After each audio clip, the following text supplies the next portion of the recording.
ha ku kadsoomin daandaansiga tuugta waayo waxay kugu soo jiidi doonaan dhoobada. Madaxweyne Putin ayaa oraahdaas xigmadda leh ku yidhi allah u naxariiste Saddam Hussein oo ahaa saaxiibkiisii ugu dhowaa madaxda carabta iyo hogaamiyihii lahaa ciidankii afaraad ee ugu awoodda badnaa caalamka xilligaas.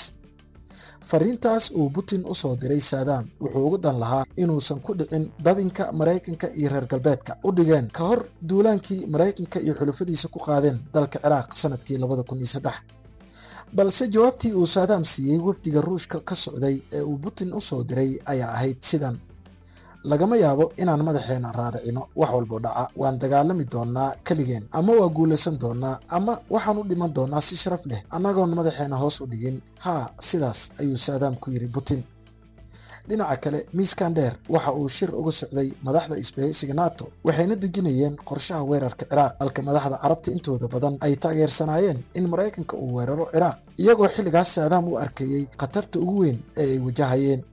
dhankiisa madaxweynihii Maraykanka ee xilligaas George W. Bush ayaa taariikhdu markay ku beegnayd bishii Maaj 20keeda 2003 ku dhawaaqay duulaanka Ciraaq. haddaba maxay tahay fariinta uu Putin u diray Saddam ka hor inta uusan bilaaban duulaanka Ciraaq bil ka hor? muxuuse Putin isaga indhatiray duulaankii Ciraaq maadaama uu aad u mucaaradsanaa tallaabada Maraykanka iyo xulafadiisa? mana dhihi karaa Putin xilligaas waa uu iibsaday saaxiibtinimadii kala dhexaysay Saddam, mise sheekadu weji kale oo mugdi ah ayay lahayd oo aan wax badan laga ogeyn? si aad u heshid jawaabaha dhammaan su'aalahan nala soco ilaa dhammaadka muuqaalka. balse ka hor intaan u gudagelin faahfaahinta, haddii aad ka mid tahay asxaabta nagu cusub, subscribe saaro janalka, sidoo kale like saar muuqaalka si ay dhiirigelin noogu noqoto. mahadsanidin. aan ku bilownay ka hor inta aysan ciidamada Maraykanka qabsanin Ciraaq sanadkii 2003, xiriirka ka dhexeeyay carabta iyo Moscow wuxuu ahaa mid aad u wanaagsan. dhammaantood waxay maanka ku hayeen xiisad u dhexaysay Saddam Hussein iyo Maraykanka, waxaana bil ka hor duulaanka Maraykanka ee Ciraaq soo gaaray Baghdad ra'iisul wasaarihii xilligaas ee Ruushka Yevgeny Primakov wuxuu fariin dhinaca afka ah ka siday Putin. fariintan oo qarsoodi ahayd ayaa ku soo aaday xilli xasaasi ah. haddaba maxay ahayd fariintaas uu Primakov soo gaarsiiyey Saddam?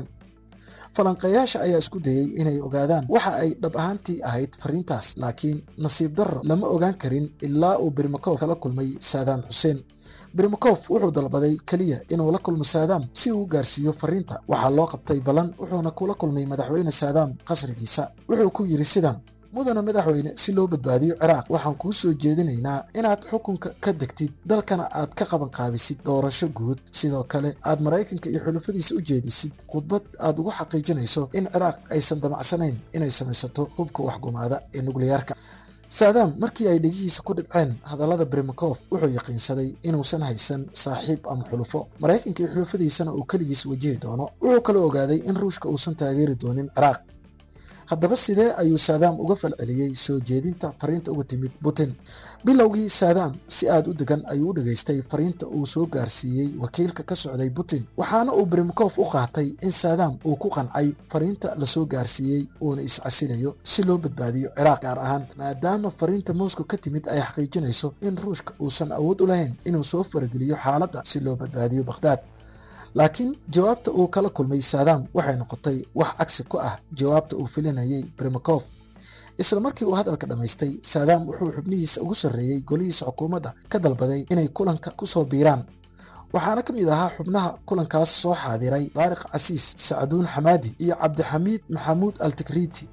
markay soo fadhiisteen miis ayuu Saddam bilaabay inuu ka jawaabo fariinta uga timid Putin, waxaana uu ku yidhi sida tan: tani waa fariin ka timid Maraykanka iyo Sahyuuniyadda Israa'iil. mar kale ayaad na niyad jebinaysaan sidaad horeyba noogu niyad jebiseen 1991dii. waan dagaalami doonaa keligeen. Ruushka mar kale ayuu isku dayey inuu ka badbaadiyo Baghdad duulaanka Maraykanka, laakiin libaaxa labada webi wuxuu u muuqday mid mar hore gaaray go'aan aan ka soo laabasho lahayn.